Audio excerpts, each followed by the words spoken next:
Ano tayo? Opo. Dean, unang-una, thank you so much. Talaga nagpunta pa kayo dito sa amin, kahit na mahaba at busy ang araw niyo na to.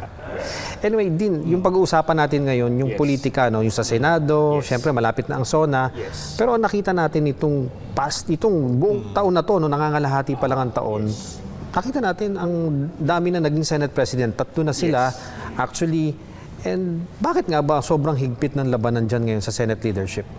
Kasi alam naman natin na ito'y bunga rin ng pagkabiyak ng isa sa pinaka malakas sana na koalisyon na pang-elektoral at pang-politikal nitong dito sa nakaraang 2022, yung Uniteam Alliance ng Pangulong Marcos at ng Vice Presidente Sara Duterte. So dahil nabiyak yung koalisyon na yon, nagkaroon siya ng epekto sa legislative and governing coalition ng bansa.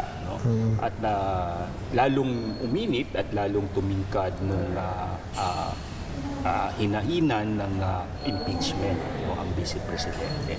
At ang pangalawa dyan, dahil nga kadalasan sa midterm election ang incumbent ay may advantage. Ang usually ang Senate coalition na sinusuporta na administrasyon ay palaging liyamado at nananalo ng majority. Dahil nga nagkaroon ng split ang Uniteam Alliance ng Marcos at Duterte, medyo humina, at for the first time in a long while, natalo ang administrasyon coalition.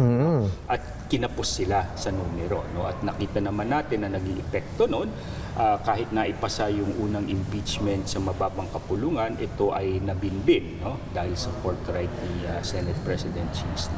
Dahil din to sa realignment of political forces. So ngayon, nakita natin na medyo manipis, na bawi ng administrasyon ang liderato sa Senado, pero napakanipis ng kanilang numero at lalo na ngayon na umaharap sila sa napakainit at polarizing na impeachment. So mukhang 3 to 4 na Senate President in the past how many years? So past 2 years, 3 years. So mula 19th hanggang 20th Congress na nakakaapat na tayo na Senate President. And for this year, 3 na sila. And for this year alone, 3 na. Ano bang at stake? Bakit naging mahigpit talaga ang labanan nila ngayon? Kasi May lang si Tito Sen, Tito Soto. Tapos June, nagkaroon na naman ng panibago. Yes, okay. So of course, ang major driver dito ay siyempre kung sino ang may advantage din sa dadating na electoral cycle sa 2028.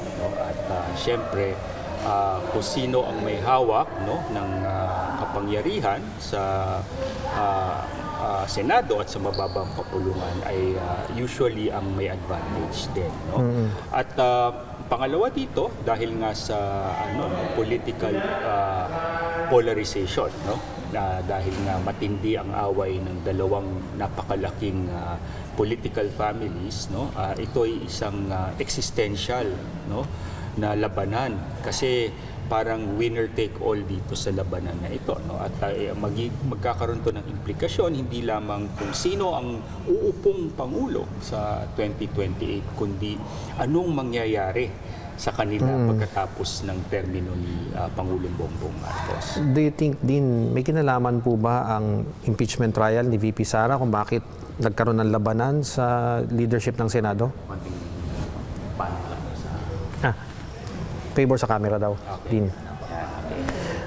Dean, do you think may kinalaman ba ang impeachment trial ni VP Sara kung bakit talagang ganun na lang, parang merong talagang laban ng matindi sa Senate leadership? Yes. So, kasi kung sino ang Pangulo ng Senado ay may control din sa agenda ng impeachment trial. At kakaiba rin ang nakita natin ngayon sa pagkakataong ito, nagkaroon ng presiding officer. At ang umuupong presiding officer ay ang dating Senate President na si Chis Escudero. Ito'y sa kadahilanan na si Senate presiding sa impeachment, si Senator Chis Escudero ay ang isa sa mga 4 na natitirang abogado sa Senado, no? At sa hanay ng majority, no, siya ang sa tingin nila competent para patakbuhin itong medyo komplikadong legal proseso sa impeachment. Sir, excuse me po. Jerry, ako sir. Opo. Din, nakikita nyo na ba na, siyempre, si dating Senate President Alan Cayetano, sinabi pa nga niya, Senate of Malacanang. Yes. Do you think may hand talaga si PBBM doon sa transition sa panibagong leadership ngayon? Well, kung babalikan natin ang kasaysayan naman ng Senado, no, at ang sistema natin, no, ang sistema natin ay isang presidential system at on paper meron siyang separation of powers at may checks and balances, no. Pero ang presidential system natin ng pampolitika at pamamahala, no, ay tinatawag natin meron tayong strong president, no? Ibig sabihin ang ating pangulo, no, ay maraming kapangyarihan, no, at maraming pwedeng paandarin sa makinarya ng pamahalaan at ng Estado para maka-impluwensya din sa takbo ng lehislatura ng Kongreso sa mababa at sa mataas na kapulungan, no? So even in the past, no, there have been several attempts. No? It depends really on the political style of the president. No? Sometimes we have seen in the post-EDSA period, no, sa post-1986, no, na may mga pangulo na actively na nakialam, no, sa takbo ng liderato ng hindi lamang ng Senado pati rin ng Kamara. kapulungan ng Kamara, no? So dito makita natin halimbawa ng panahon ni Pangulong Fidel Valdez Ramos, no, ng FBR, no, nagkaroon din ng ganyang sitwasyon kung saan, no, nakailang palit din sila ng Senate President, no. Naalala ko nung mga panahon na yon, nagpalaging either si Senator Edgardo Angara or si Maceda. Senator Neptali Gonzales or pati si Senator Ernie Maceda, no. Sila nakailang palit din sila at nakailang upo rin si Senator Neptali Gonzales, no. So depende rin 'yan kung gaano ka-active, no, at gaano kalakas, no, ang impluwensya ng nakaupong presidente. Pero meron din naman tayong mga pangulo na talagang hindi pinapabayaan, no. At naalala rin natin, no, kahit papano, no, noong panahon din ni Presidente Noynoy, no, ni Pinoy, no, nakita natin na kahit papano nagkaroon din ng impluwensya ang Malacanang dun sa impeachment trial ni Chief Justice Corona. Renato Corona. So, depende yan. So, dito ngayon sa nakikita nating political dynamics sa loob ng Senado, no, makikita talaga natin na meron din, no, na galaw ang Malacanang. Siyempre, hindi nila aminin to, pero maraming pressure points, no, kasi ang composition natin ngayon, no, katulad ng sinabi natin, no, dahil after the midterm elections, medyo kinapos ang numero ng administrasyon, no. Yung inaasahan nilang 8 na seats na mapapanalunan nila ay nauwi sa 3 o 4, no. At yung ibang naipanalo sa hanay ng administrasyon ay talaga namang mananalo whether administrasyon sila or opposition or independent, no. At nakita natin 'yon, no. Tapos nagkaroon din ng pagbabago sa hanay naman ng so-called Duterte opposition, no, dahil nga nagkaroon ng impact yung pag-aresto sa dating Pangulong Rodrigo Duterte sa kalagitnaan ng isang midterm election, no. Nagkaroon tuloy ng sympathy vote sa hanay ng Duterte opposition, no, at nagkaroon ng consolidation ng kanilang base sa Visayas at sa Mindanao, no. So yung inaasahan sa kanila na 2 lang na siguradong mananalo na uwi sa 3 o 4 na kaalyado nila, no. Yung 2 doon tumalon pa mula administrasyon papunta sa kanila, no. So nakita natin talaga yung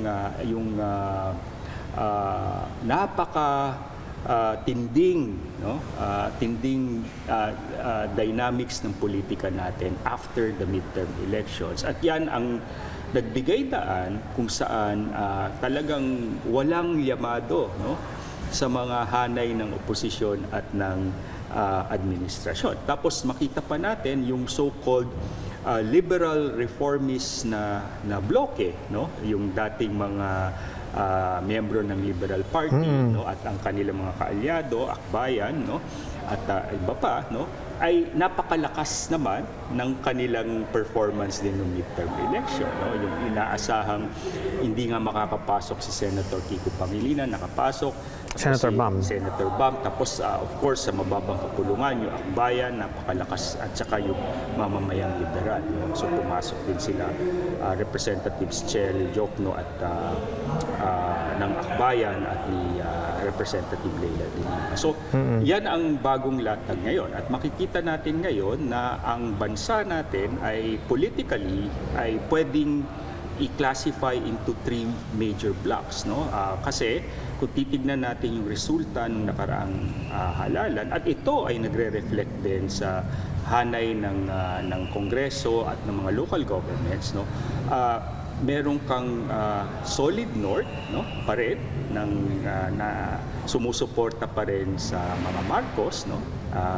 Humina sila pero nandiyan pa rin, at meron kang solid south, no, ang mga taga Mindanao at parts of the Visayas na talagang solid na Duterte supporter. Ngayon makita rin natin sa gitna ng bansa natin, meron naman yung liberal reformist, no, yung mga Pinklawans at dating mga Dilawan ay napakalakas ng performance nila lalo na sa Metro Manila, sa Bicol and parts of Visayas, sa Cebu, no, sa latest Samar, no. So makita natin talagang tatlong bloke yan, no, na nakaposisyon ngayon, at sila ngayon ay siyempre nahaharap dito sa confrontation politically na tinatawag natin impeachment. At ito'y patungo rin sa 2028 election. Din kanina, nabanggit mo na hindi naman naamin ng Malacanang na may hand sila dyan eh. Yes. Pero do you think, paano nila pinaramdam yung kamay nila dun sa desisyon ng mga senador na kailangan yung taga-admin na nakaalyado nila ang maupo dyan sa liderato? Okay, kasi ganito ang sitwasyon, no? Halos kalahati ng Senado ngayon ay politically compromised, no? Ibig sabihin, meron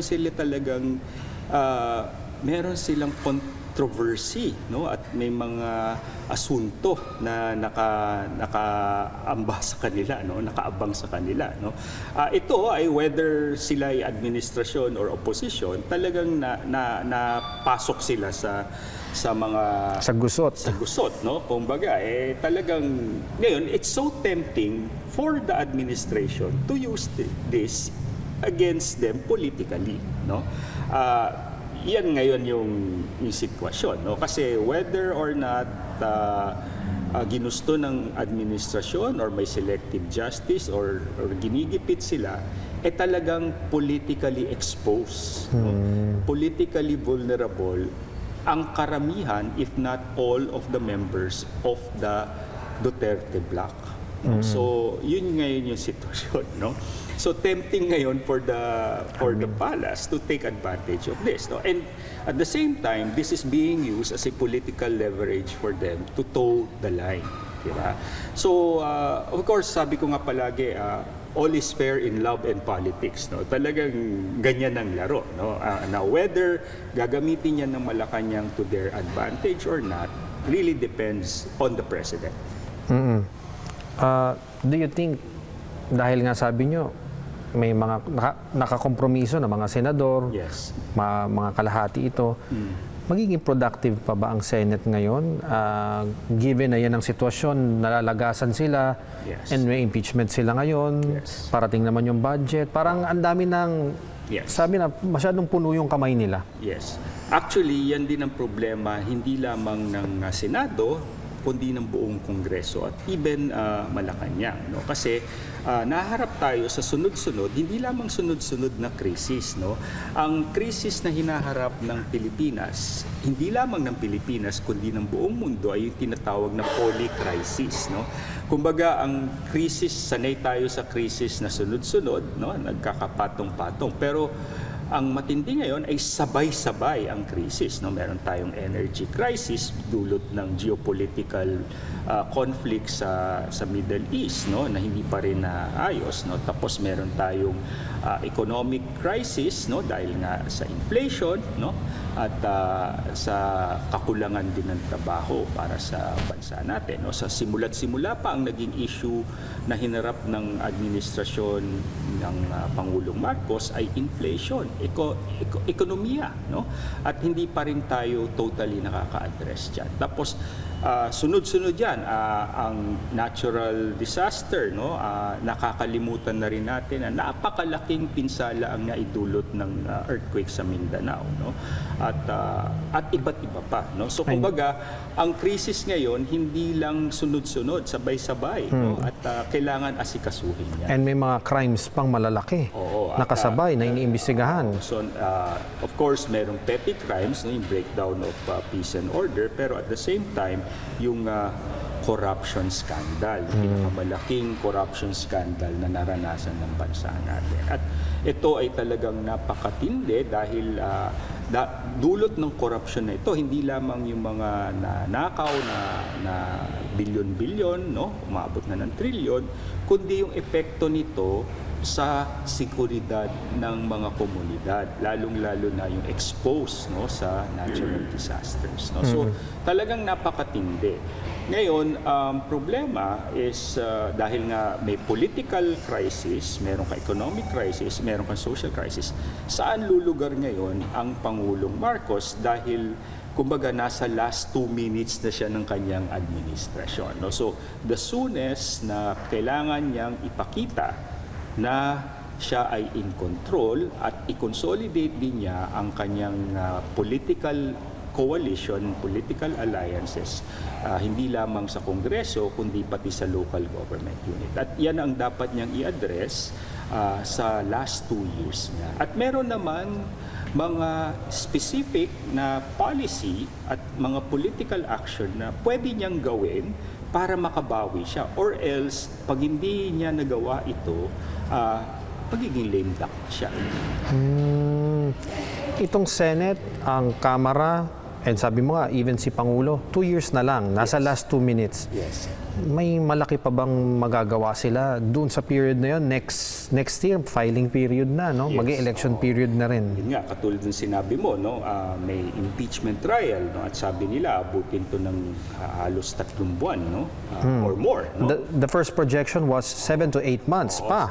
7 Pero nung dumating si Chi, sabi niya, mas mabilis na. Mabilis, no? At yan din yung wisdom na pagpili kay Chis Escudero bilang presiding officer. Sa akin ay isa yung practical at pragmatic na desisyon at hindi naman to nakakabawas sa otoridad ni Senate President Win Gatchalian. No? At ito ay parang na-inspire lamang doon sa impeachment trial din ni Pangulong Erap Estrada kung saan si Senate President Nene Pimentel ay nakaupo bilang institutional head of the Senate at of course ang constitutional presiding officer was the Chief Justice. Of course nabago nila yung kanilang internal rules, no, at ngayon ay meron silang presiding officer, which is I think a very wise decision, no, on the part of the current majority dahil nakita naman natin na paano napabilis, no? At iba pa rin talaga yung bihasa, no, sa batas at alam Sa litigation. paano yung proseso, no? So nakita natin yun. And of course, alam naman din natin na kumbaga redemption arc to ni Senator Chis Escudero dahil sa kanyang infamous na fortuit decision, no? So this is his opportunity to at least repair whatever damage, no, dun sa kanyang political projections. So kasi he's up for re-election as well. Diba? So, going back to the question, Yes. 2 years, may magagawa. Okay. May magagawa ang Pangulo kung siya ay talagang magsi-shift gears, no? Ang unang-unang dapat gawin niya, lalong-lalo na sa kanyang State of the Nation address para sa taong to, ay show, not tell, no? Kasi nung last year, no, nabigla tayo, siya mismo ang nag-expose dun sa massive corruption under his own administration. Pero after that, mukhang naubusan ng gasolina, no? At medyo kinulang, no? Nangako sila na may big fish, nangako sila na ang ICC hahabulin itong mga nasangkot dito sa corruption scandal. At mukhang wala. And ang nangyari pa niyan, no? Kumbaga, naging weapon pa yan ng Duterte opposition against the Marcos administration. Kumbaga, nakuha ng mga Duterte opposition yung naratibo mula sa kanya at siya naman na nag-expose nito. So ang unang-unang dapat gawin niya ay kailangan siya maging firm at maging decisive, no? At talagang ipakita niya na ito yung mga agenda ko. Unang-una dapat sa agenda niya, kailangan niyang magbigay ng clear report on the flood control corruption scandal at ano ang gagawin, no? Kumbaga yung very concrete action na nagawa at gagawin ng kanyang administrasyon in the last 2 years, no? Pangalawa, kailangan i-assure niya ang taong bayan na despite all the crisis, no, that is his administration is facing, that he has a clear plan and that he is on top of the situation, no? If you will recall, nung panahon ni President FBR, di ba, palaging pag may crisis, siya ang una mong makikita at siya din ang huli mong madidinig, at ang palagi niyang sinasabi, everything is under control. In times like these, what the country needs is the strong and firm and yet calming voice of the President. At yun ang dapat niyang ipakita. May mga fiscal policy siya, may mga economic policy siya na i-roll out, no? Ang pinaka-importante dito, according to Executive Secretary Ralph Recto, i-roll out nila ang pinakamalaking national tax allocation sa local government units, which is a very good way for the local government units to use these funds for their own emergencies, no, at kanilang development project, no? So I think this is a very good investment. At the same time, it works politically dahil nga may tulong. mamimigay siya ng tulong sa mga local governments, no? Ito ay magre-reflect sa kanya politically at at least ito ay makakatulong sa kanyang sumasadsad, bumabagsak na popularity. Magkakaroon ng mga allegiances. Yes. So, and in preparation for that. And of course, kailangan din niyang maglabas ng infrastructure and rehabilitation plan for Mindanao, no? At dahil sa earthquake, no? Isa pang pwedeng gawin ng Pangulo ay talagang yung mga pinangako niyang reforma ay dapat kanya talagang tuparin, no? Ang unang-una na dito ay yung anti-political dynasty legislation, no? Dahil alam naman natin na magkadikit, no, at may kaugnayan itong political monopoly ng iilang pamilya, lalong yung tinatawag nating political dynasty, at corruption. Dahil nga hawak ng iilang pamilya lamang, no?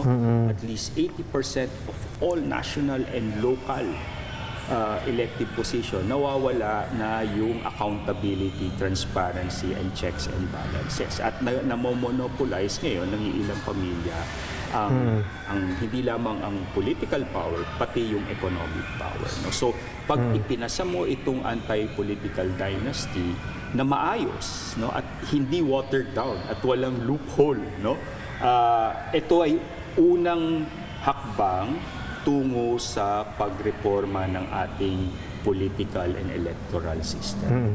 Din, nabanggit mo yung kay Pangulo. For Senate, anong po pwede nilang gawin for the last 2 years na lang? May malaki pa ba sila magagawa? Yung division nila parang masyadong dead heat Sabi nga nila, pwedeng bukas may lumipat lang na 2 sa kabila, lilipat na, ganon. May magagawa pa ba talaga sila? Kaya nila nilagay din si Senator Win Gatchalian as Senate President kasi more or less he is acceptable to both blocks in the Senate. No? At least he has worked with practically everyone, and at least he has shown his mettle during the last budget season, during the crafting of the last budget after the flood control scandal. So, and if they can maintain the current coalition that they have, and if they are able to reach out and add at least a couple more to provide stability to their numbers, then hopefully they can just buckle down to work and really come out with the necessary laws that are needed by the country in this last 2 years of this administration. Marami pa ba silang kayang legislation, na mga landmark legislation na pwedeng ipasa? Mahabang panahon pa ba yan, Dean? Well, 2 years is an eternity in politics. Kumbaga, marami pang pwedeng mangyari. At the soonest siguro na ma-resolve lahat nitong political noise, itong lahat ng political controversies, ay the better for them. And I think they should really focus on the job at hand, because totoo rin naman na marami tayong problema, pero hindi mo rin naman maiiwasan na itong mga issue na pampolitical ay kailangan harapin, kasi hindi mo masiseparate yung politika sa pang-araw-araw na kabuhayan din ng taong bayan. The reason bakit nahihirapan ang mga kababayan natin sa everyday commute nila ay dahil sa kakulangan ng infrastructure, at bakit may kakulangan sa infrastructure dahil din sa korupsyon.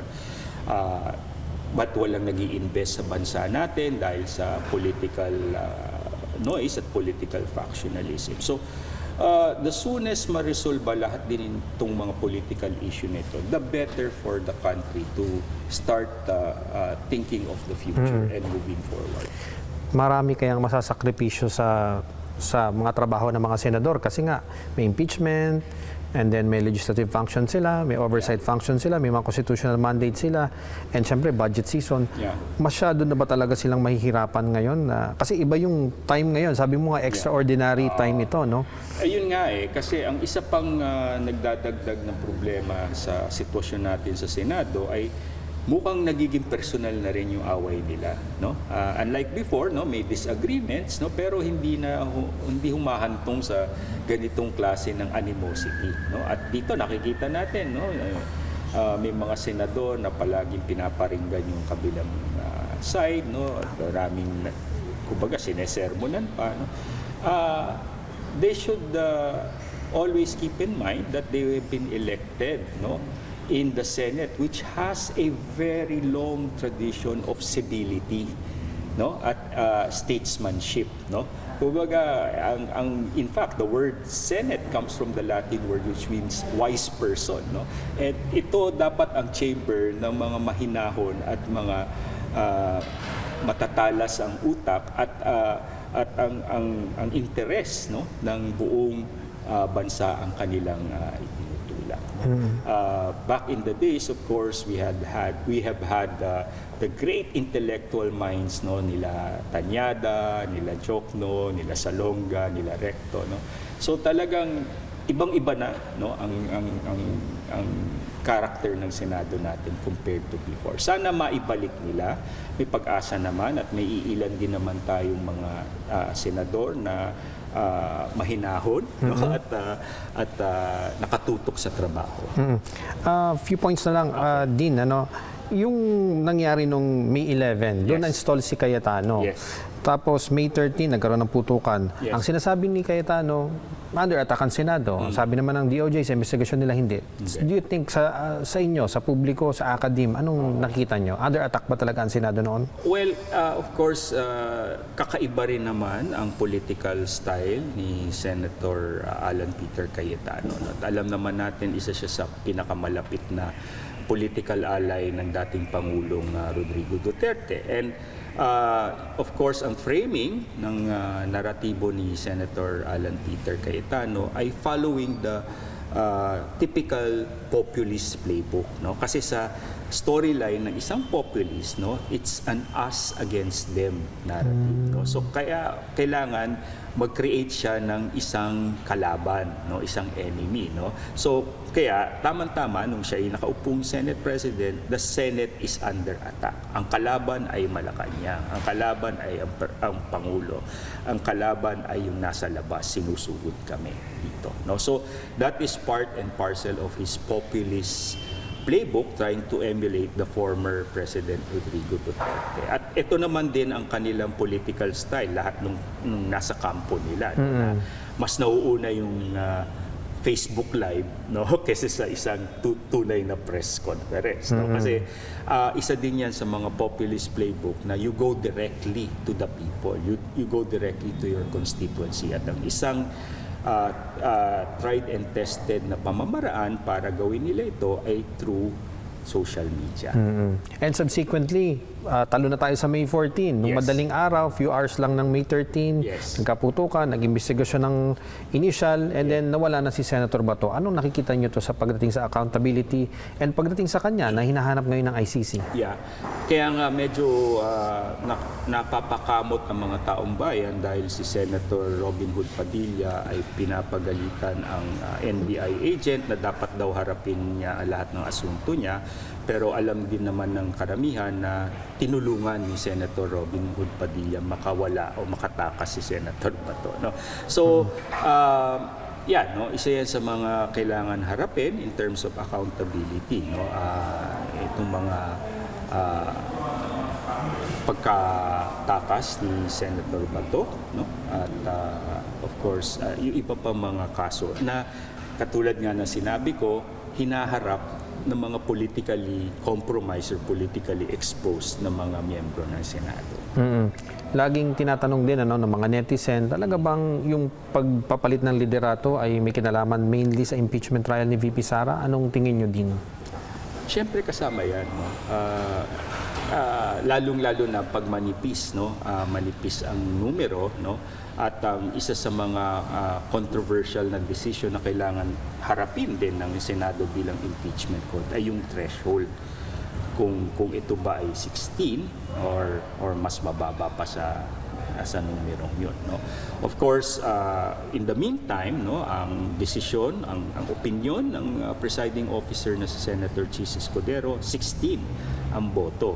Pero sinabi niya, pwede niyong isampayan sa Korte Suprema para magkaroon ng linaw. No? So, kumbaga, hindi pa yan saradong usapin. No? Siguro, sinabi lang niya yun para matuloy na yung impeachment trial, pero hindi pa yan final. No? And pagtatalunan pa yan, pagdidebatihan din ng miyembro ng Senado. Do you think dapat ang impeachment mas mabilis matapos sa opinion ninyo? Okay. Dalawa ang pwede natin sabihin dyan. Pag mas mabilis, mas mabuti. Pero sinong makikinabang, di ba? So, siguro, ang sabi rin ng mga ibang analysts, no, at ibang mga observers, no, kasi nga, ang strategy, ang lumalabas na taktika ngayon ng defense ay talagang mag-focus sa technicalities, no? At mukhang talagang pahabain yung usapan, no? Kasi alam natin na ang impeachment, no, ay palaging natin sinasabi sui generis, no? Kakaiba ito, no? Ito ay isang political na proseso, pero ito ay isang judicial process din. ngayon makikita natin yung tension between those who would like it to be highly judicialized, no? Ibig sabihin, just focus on the law and the letter of the law and the rules, no? Yung technical aspect. At meron din na nakatutok naman sa politika itong lahat na ito. So it's a balance, no, na nakikita natin. Pero may pangatlong elemento ito, yung public opinion, no? At kung ihahambing natin yung impeachment nung panahon ni Erap Estrada, nung panahon ni Chief Justice Renato Corona, ibang-iba ang means ng public opinion, no, para ma-reflect, no. Noong panahon ni dating Pangulong Erap Estrada, hindi pa ganon kalawak ang kapangyarihan ng social media, pati na rin nung panahon ni Chief Justice Corona. Pero ngayon, no, napakalakas na ng impluwensya ng social media. Kaya nga yung sinasabi natin, yung populist playbook, no, yung mga senador natin at yung mga ibang politiko, they go straight to their constituencies through the use of social media. At ang kinakalabasan niya, nagkakaroon kanya-kanyang echo chamber. No? So talagang pag pinahaba ito, no, maraming, ang labanan niyan lilipat sa social media kung sino talaga yung makakapag-convince sa mas nakakarami. At the same time, sabi nga if if you can't convince them, no, confuse them. And suddenly, if you cannot confuse them, just bore them to death. Diba? So, di ba? Kasi pag pinahaba mo yan, tapos puro technical, boring. Nawawala na yung interest ng mamamayan, ng taong bayan. So, kumaga, pwede na nilang palusutin yung Vice Presidente. Oo, tama. Sa term ng mga media, laylay na yung nangyayaring proceeding. Yes. Anyway, for the last question, ano ang best case and worst case scenario sa bansa natin given itong mga lahat na napag-usapan natin? May impeachment, may gulo sa politika, may hati-hati sila dyan. Yes. Anong best and worst case natin, sir? Well, the worst case scenario is talagang we will just continue drifting as a country, no? A country against itself, no? And then we are weakened, and then we are facing threats from outside, no? And of course, there's the natural and man-made threats, no, facing us, no? And of course, wala tayong leader na gagabay sa atin patungo sa kaligtasan laban dito sa mga threats nito. Pero hindi ko naman iniisip na mapupunta tayo doon. No? Sa tingin ko naman, no, we have always demonstrated that we are capable of addressing internal problems and issues as a people. No? Several times we have been tested, no, and I have lived through all the crises, no, since the martial law era, and I have seen it all, no, and I think that we have shown that we can really unite eventually and face all these problems, no, and hopefully we will be able to choose a leader who will truly be guided by the principles of good governance and love of country. Very well said, Dean. Para kami nakikinig sa lecture mo. Thank you. Ayun. So, yun na po yun. Magdadagdag na lang si Julius ng mga and magkapapicture na rin ako kay Nick. Siyempre, napakahalaga nito. Nick, konting picture-picture lang sila. Tapos naka-online. Dati naka-tablet na, pati libro. Da-download mo na lang wala mahirang araw, no? Ang sabi ng isang market research, ibang-iba daw ngayon yung Gen Alpha compared sa Gen Z. Kasi yung Gen Alpha, kahit bata pa lang sila, doon na sila. So, sabi ko, may hope pa pala. Kasi after Gen Z, yung Gen Z kasi ang dami rin pinagdaanan, lalo na yung pandemic. Tapos yung pinaka-emotional na generation. Di ba? So, pero yung Gen Alpha, mas iba yung kanilang bukas magkasama kami. So, kaya nga sabi ko din, paano yun? Kung payata siya ba? Pwede na siya, 35 lang. Pwede na. Hindi siya pwede magpresidente kasi 40. Kasi by the time na ng election, ang age niya is 38. Oo, tama. Oo. Well, okay ako kay Benji Magal. Of course, tinitira siya ng DDS din Oo. siya and all. Pero hindi naman. I mean, nung panahon na yun, kailangan ka Hindi kasi general siya. Oo, general siya. Kailangan ka Inoferan. Sabi ko parang, May ganun din kay Biko. may ganun kay Biko. Yun, baka hindi ko lang nabasa. Pinipili yung... Pinipili nila eh. Kasi alam ko nga, sa State Department, okay. Ay, kasi nga dapat yung mga ganun. Alam mo na. Kaya nga sila nagtayo ng good governance. Yan. Sila magkaan. Of course, may mga mayor din doon na hindi. Meron nga, may nakita kami. Pero siguro sila... Pero hindi. Kung masama sila doon sa mga Good reform, eggs, so... baka naman may pag-asa pa talaga. Kaming notorious talaga na hindi talaga sila naglalakas loob na gusto naming mag-member. yung mga warlords. Hindi talaga. Ayaw nila. Chavit Singson doon. Wala. Ayaw nila. Mag-ano na siya mag-leave na siya. Ngayon, di ba, ang leave ngayon ng mga anak is 3 months na eh. May bagong law. Konti. Ay, sorry. Pero ang inaano...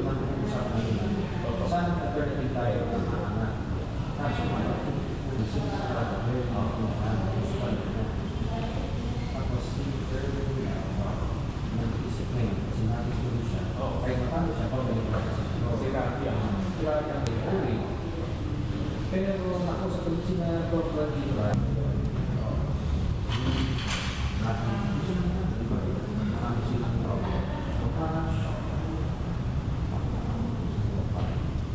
Or pwedeng inahayaan minsan sila pa. Kaya ako yung mga tao